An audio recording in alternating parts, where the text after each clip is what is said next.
Alam na po kayo. Eh, tagal-tagal. Thank you, sir. Sige, sige, ingat-ingat ka.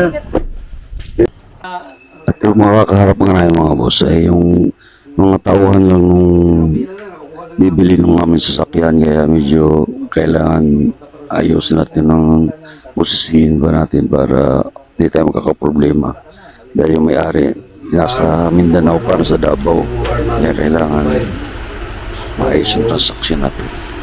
At dahil kararating nga lang namin na galing bangko, so, kailangan masiguro din natin na na-transfer na yung bayad bago natin ibigay yung mga papilis. Kailangan makasiguro din tayo dahil mayroon na baka tayong habulin pag may mangyari doon sa mga sasakyan at hindi na tayo gumagamit. Medyo malaki ang problema yan, kaya kailangan maayos yun. Bigay natin sa kanila at tayo maninigurado din dahil hindi natin makagilap yan pagdating ng araw.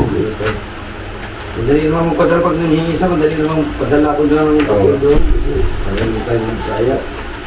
Ang tayo ko lang pala dito is ID mo. Ito. Kumadala ko dito. Ito mo na rin.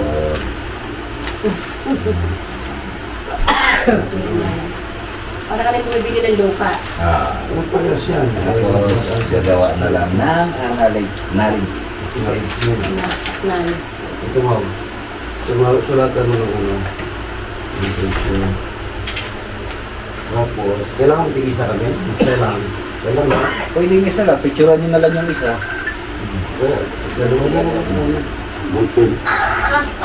Dito nga tumawag na nga yung boss nila mo yung magbabayad ng sasakyan. Dito na sila. Ibigay ko na sa kanila. Kakausapin natin. Ito, paart ka na CR. Tapos, 2025 na OR nung ano rehistro. Tapos, dire-ret at sabay dito sa inyo. Ito na pinagawa ko, dire lang ko ano, ang pangalan sa'yo. Pwede na. Oo. Para wala kang problema kasi mahirap na layo ka eh. Oo, sige. Ikaw nung panotaryo ha, o ano. Pangalan mo, pangalan. O, dalawang susi ha. Dalawang susi. Tapos yung mating ng doble din yung ano yan, toolkit and legs, kompleto yan. Ay, ano, wala akong problema naman. Sa mga ko mga naman yung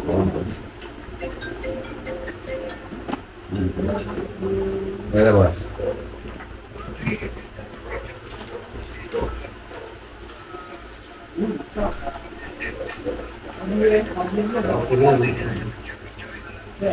Wala na. Picture na. Sige.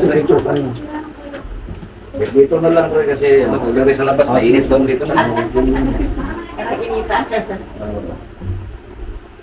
Okay, 1, 2, 3, 4. Sama mo ngayon mga Isang buke. Hindi po. Di ba? Sige. Ito na lang sir ko pa. Sige. Ito din po. 1, 2, 3. Sige. Okay na yung ano ha. Mga gano'n ako yan. Magalang lagay pag ginagyan. Nakalaip po. Good. Thank you po. Okay. Inlex na kayo, alam niyo naman tayo Inlex, no? Bukogi na lang namin yan. Kasi, para ano, may load naman yan. Ano? Bigit-bigit na ito tissue. Oo, sige. Hindi kayo magapit dyan. Malungkot din. Pero, Vlog yung ngayon, minsan-minsan. Good. Nabisita nga ako sa dati galing Amerika kaso ako kung mailalabas ko na yung isa parang gamit ano eh. Dadalawin ako. Bye-bye. Alam na po kayo.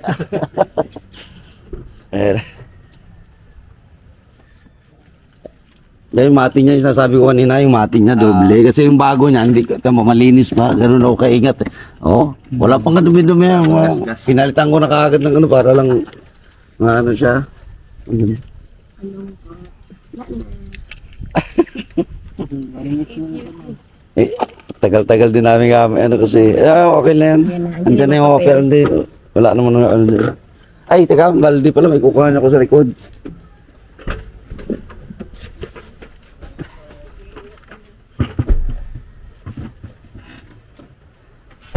Okay na.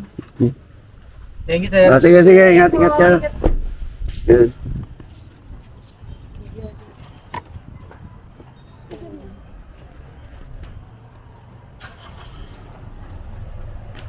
So, ayun. Pinta na namin yung isang sakyan ng boss. Isa nga lang di pala. Napabalta na medyo mas malaki. Ganun talaga ako. Ito may pati anak ko, asawa ko na lumpit din.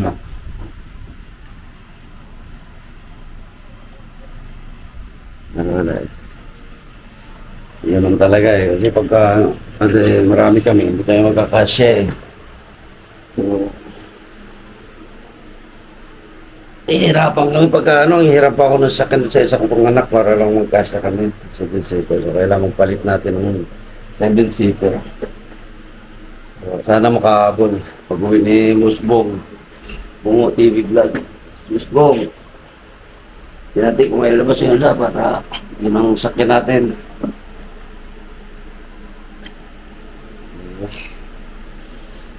Yan muna. Karating ko lang din aling bangko kasi kailangan masiguro natin yung bayad niya dahil taga Mindanao yung nakabili. Kailangan natin maano din masiguro. Yan muna, tulong ko tayo. Pero meron tayong papalit na medyo okay na muna mga boss. Salamat ng marami. Heaven is closer now today.